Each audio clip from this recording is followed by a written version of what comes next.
Greetings everyone, this is Connor from Dagora TV and this is my Bethesda E3 2019 review. So the way I thought I'd do this was kind of go in chronological order of the showcase and kind of take every announcement as they kind of went through and give my impressions on them and so on and so forth. But overall for the conference, I'll go in a bit more detail at the end of it. But I'm actually a little bit happier than I thought I'd be coming out. Before, if you remember before my predictions thing, I was kind of speculating on what could be announced, and I think grand majority of it I got it right. There was a couple of things in there that I didn't, a couple of surprises in there which were really cool. But yeah, overall there was a little bit more in there than I thought there was going to be, and that kind of made me happy. I feel like a lot of the people who were really disappointed with it were people who are not like us and really follow Bethesda that much and wanted some Starfield and Starfield and Elder Scrolls 6 information that we know that wasn't going to be there, and also I think maybe some surprises that Bethesda don't necessarily have the capacity to have, or some really out there predictions like I said might happen with Wolfenstein 3 getting revealed or something like that. But all in all, I was kind of tempered expectations a little bit for the show to kind of be a bit like this. I'd say a little issues I have was I think some things took more time than others. I don't really see the point of having the Elder Scrolls Online the trailer that they had, the cinematic trailer they had on stage. I don't see a reason for that. I felt they took too long with too many of these "look how great we are" videos, you know what I mean, showing how important Bethesda is to so many people and everything. I thought there was too much of that. You know, we didn't really need as much as that, especially with the year they've had, a lot of people being unhappy with them. But then also, as well, I think there's a little bit too much time with some of the developers on stage as well. I think they could have made this about 20-25 minutes shorter, and it would have been a lot better conference, to be honest with you, which normally Bethesda are quite tight with how they produce these things, so I was a little bit shocked by that, I'd say. But I will say overall with the stuff that we got out of it, I'm happy with some of the things that we've seen, so let's go into it. So we started off actually with P. Hines coming on stage after a video. A little reference to the kind of funny people, a little double touch on the side if anyone watched that. But also, BGS were called out first, Todd Howard came out, and normally with Bethesda Game Studios, Todd Howard kind of takes us through everything Bethesda Game Studios are doing, but he just said a few words, said the game was, got a lot of flack and we deserved it, saying the right things, and then called the people out who are the leads of these relevant projects. Todd Howard really is the man. What he's working on at the minute is Starfield, and we know that. So we know that he's not putting a lot of effort into Fallout 76 and Elder Scrolls Blades on a personal level. He's got these other people making it. So he called the project leads for Elder Scrolls Blades out to the stage. They talked about how they're making it for Switch, and it's coming out this fall. There's going to be cross progression.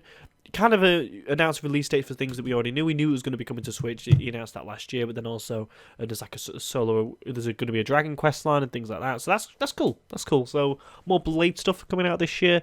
I'll definitely have to look into that Dragon Quest line when it comes out. Then Fallout 76 came out, and this was the bit I think of the show that everyone was kind of waiting for. I'd say, to see what they can prove to us.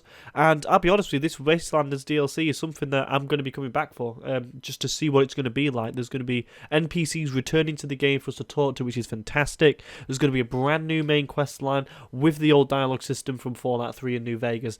I'm very excited to play this, I'd have to say, and I didn't really expect to be hearing that from me. I didn't expect for me to be saying that to you before when I was predicting the showcase. I thought there was going to announce a battle royale, a couple of new story things, a new quest line or a new territory to go to try and get people back and try and say how good the game is and it's running a lot better now, so on and so forth.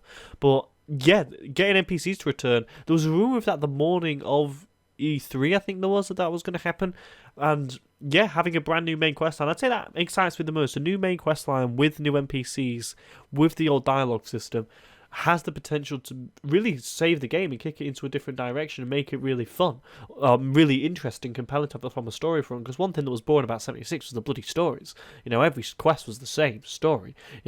Teasing that there was going to be an NPC somewhere, and you get to the end of the quest and there's no NPC. It was boring. Whereas having this NPC gives them the license to do more different and interesting stories. So I'm really excited to see how that's going to pan out, and I'm definitely going to play that. Some people are a bit mixed on it. There's some people who are saying the damage has already been done, I'm not going to go back to it, and there's some people who are kind of in my camp that are interested in going back to it, because I didn't play a huge amount of 76, to be honest with you. I didn't finish the game. I found it really boring.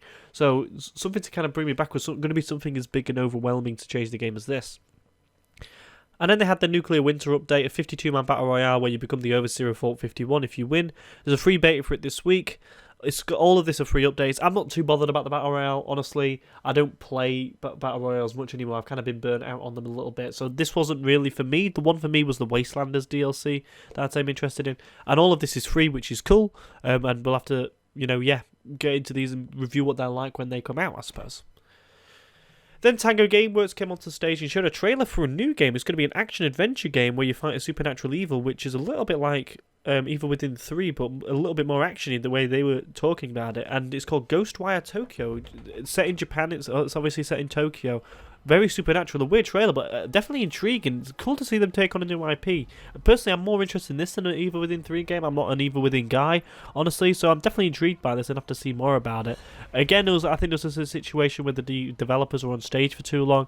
A little bit disappointed about that. But when they showed the trailer and it looked weird, and this trailer was actually teased in the Rage 2 trailer, the Rage 2 announcement trailer, or the post what they put on Instagram, of the one with all the zebra crossings, the crosswalks, all kind of linked together and making a shape. There was the Rage paint on that. So some people are thinking they're teasing some other games as well with those Rage 2 posts.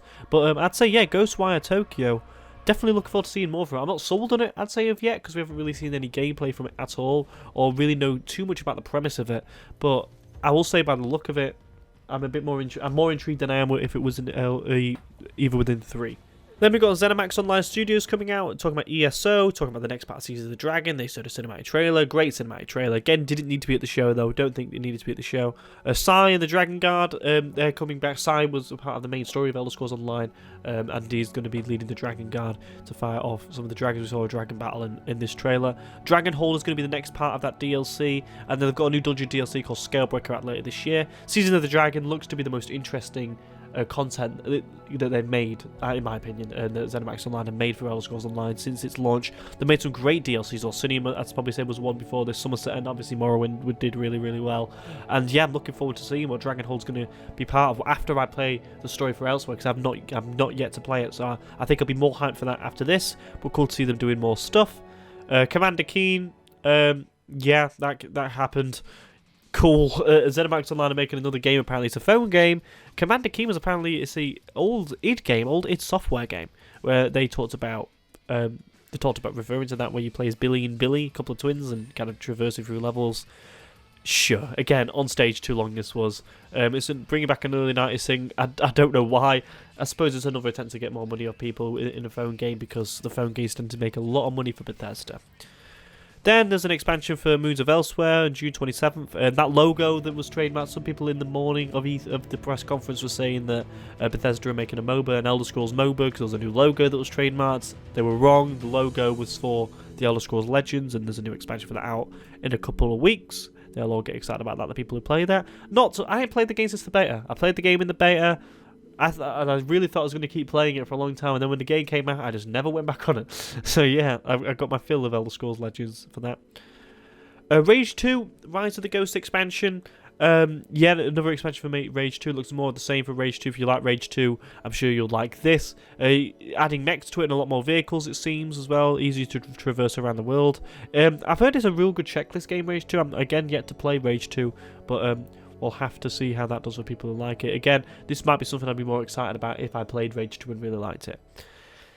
Then we got Wolfenstein Youngblood showing their game off on stage, and I can't wait for this. This is probably the most excited I am for like an expandalone I've ever been. You know what I mean? You know, like Death of the Outsider, Dishonored 2 is one I could think of being excited about. Blood Dragon for Far Cry was one of the best ones I've played.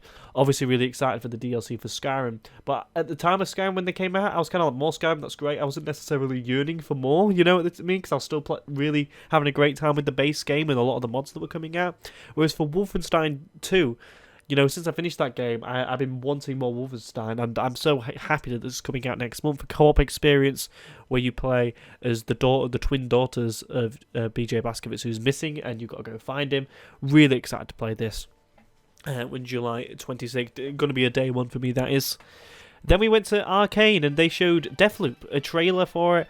Really, really cool concept. This seems like it seems a bit weird. I want to see more about it, but I think it really looks really cool as a concept, as a story. You know, a little bit like Live Die Repeat. You know, you just keep getting brought back after you die, and you got to break the loop. Want to see more about this? Absolutely, really excited that Arcane are doing a new IP, and I'm also very happy, I'd say as well, that it's something a little bit more, I'd say, weird, if you know what I mean, than what Dishonored was. Dishonored had obviously its kind of classic fantasy, but it was a bit more of a different style, a bit more of a Tim Burton kind of style, I suppose, a little bit to it. Whereas Deathloop definitely looks more like its own thing, more like an Arcane true idea that they've got behind it. Like someone had a really cool idea and Bethesda seemed to funded it. So it's different the AAA games that we're seeing coming out. So I'm definitely looking forward to seeing more about that. Again, I think that's probably going to be a next gen game. We're going to probably hear about that at the next E3, about the talking about Deathloop coming out probably in the launch window of the next consoles. Then we got Orion, this kind of there's some game engine stuff. They've seen a bit more for kind of game industry insiders to talk about, to make streaming easier for Stadia and things like that, and a way for Bethesda to make some money in the back end out of that kind of stuff. Looks really cool to get streaming to work on your phone and things. Yeah, streaming is definitely going to be a big thing that we're going to be hearing a lot about in the gaming industry over the next 4 or 5 years until for it to become a real game player in the industry, because Stadia looks to be going to be a bit major force, and we'll have to see how successful that does. But this kind of seems to be supporting the developer and Stadia to be able to work their games to stream better, which is cool. Don't think it needed to be on the E3 show for the consumer, when you know that's meant to be targeted at, but by all means cool to hear. And I don't think it was on stage too long, this one. I think like I had the right amount of time, but I was definitely interested to see what this was about. I was thinking it was a game when it showed the logo, but cool, they're doing some tech stuff. And then we finished off the show with Doom Eternal, November 22nd. There's a new asymmetrical multiplayer coming to it as well, and they showed off a gameplay demo of Doom. Looked really, really fun. New soundtrack stuff's been put out by Mick Gordon that I can't wait to listen through when the game comes out.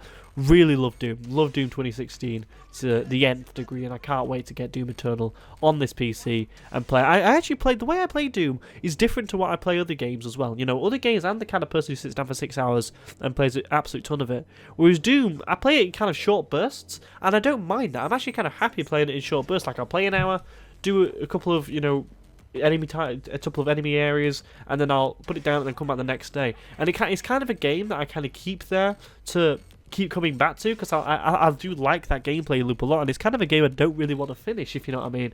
And I mean that in the most praiseful way I can think of, because I want it to keep going and keep playing. So I'm really excited for Doom Eternal. It's a game that I'll be playing on and off, I'd say, for the 6 months after it comes out. It's not a game I like to play all at once, just because I like to keep coming back to that gameplay loop, and for it to not get boring and not get samey, if you know what I mean. So I'm really, really happy about Doom Eternal coming out this year. I think people are going to be really, really happy with it. I think I actually would have banked on it coming out in either September or October. It's a little bit later than I thought, but by all means, that's fine by me. It's not got too much competition this year when it comes down to this fall period. It's actually probably one of the quietest fall periods that I've actually seen. Much quieter than last year. You know, last year we had things like Red Dead and things like that, but this year we kind of seems that we've got a little bit of, not I'd say a lull, we've definitely got real big games coming out, but not the biggest games anyone's ever seen in their entire lives. You know, obviously we've got the Star Wars game coming out, Death Stranding, they're going to have their respective audiences, but I think Doom is going to do really, really well on PC, and you know, it's a good period of time after the Outer Worlds, so I think the PC crowd are going to be able to jump straight on that and really give that game a lot of support, and I can't wait to play it myself personally. So let me know what you thought of the Bethesda conference, if you was a big fan of it or not. I personally, like I said, was a little bit more happier than what I think most people are. I'm not absolutely, you know, jumping out of my seat. There was no real major hype moments. I'd say the biggest hype moment was announcing NPCs are coming to Fallout 76, which is a little bit sad to say that that's the biggest hype moment. I'd say it was devoid of that. It's definitely not the conference that, you know, 2015 was, or not as good as what last year's was, I'd have to say. But for me personally, I'd say I'm a bit more happy than what I thought it was going to be. I thought it was going to be a bit of a shit show of a conference, to be honest with you, and I don't think it was. I think it was just good enough, I have to say. And then next year, when they talk about some of the stuff that's going to be coming on to the next gen consoles, it's going to be really interesting to hear when they show Deathloop off again and things like that. So let me know what you think in the comments below. I'd be very interested. Sorry about that. Very interested to talk to you, and then I will see you guys next time. Goodbye.